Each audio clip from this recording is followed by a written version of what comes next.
আমরা এখন প্রতিদিন যে পেশেন্ট দেখি তার 50% পেশেন্ট দেখি যে বন্ধ্যাত্ব সমস্যা বা বাচ্চা হয় না। তো একটা সময় ছিল সবাই মনে করতো যে বাচ্চা না হওয়ার কারণ মহিলারাই, কিন্তু দেখা যাচ্ছে যে এটা কিন্তু এই কথাটা মোটেই ঠিক না। তো দেখা যায় যে 50% ক্ষেত্রে মানে 30% ক্ষেত্রে মহিলাদের কিন্তু নকল সমস্যা পাওয়া যায়, 30% ক্ষেত্রে ছেলেদের সমস্যা পাওয়া যায়, এবং দেখা যায় আর 30% ক্ষেত্রে হাজবেন্ড ওয়াইফ দুজনেরই কিছু না কিছু সমস্যা থাকে।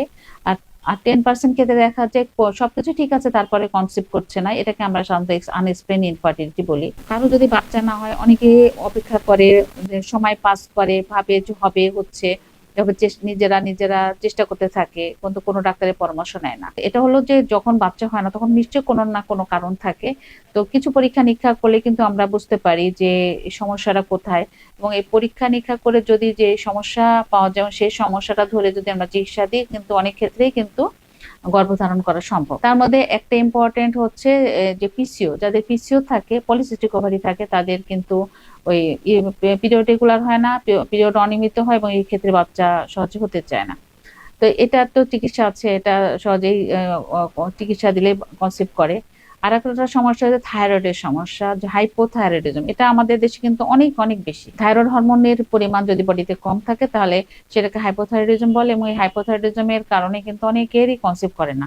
আবার হাইপোথাইরয়েডিজম থাকা বাচ্চা যদি কনসিভ করে, সেখানেও কিন্তু অনেক ধরনের বাচ্চার বুদ্ধিদের কম বুদ্ধিসম্পন্ন বাচ্চা হতে পারে। তো এই ক্ষেত্রে আমরা কিন্তু থাইরয়েডের চিকিৎসা দিলে ওই পেশেন্টরা মানে কনসিভ করে যায়। ছেলেদের সমস্যা থাকে, যেটা আমরা একটা টেস্ট করলে আমরা বুঝতে পারি, যে সিমেন অ্যানালাইসিস, এটা যদি করি তাহলে সে সিমেনের কোয়ালিটি দেখলে আমরা বুঝতে পারি যে তার সমস্যা আছে। তো ছেলেদের চিকিৎসা করাটা একটু একটু কঠিন বা একটু জটিল, বা অনেক সময় চিকিৎসা করলে রেসপন্সটা অনেক সময় মানে আশা আশা মতো হয় না। সেক্ষেত্রে অনেক সময় দেখা যায় যে হায়ার চিকিৎসা, যেমন আইইউআই বা আইভিএফ, এগুলা করা লাগতে পারে। যদি কারো 2 বছরের মধ্যে যদি রেগুলার একসাথে থাকে কিন্তু কনসিভ করছে না, সেক্ষেত্রে ডাক্তারের পরামর্শ নিয়ে কিছু ইনভেস্টিগেশন করে তারপরে চিকিৎসাটা নেওয়া উচিত।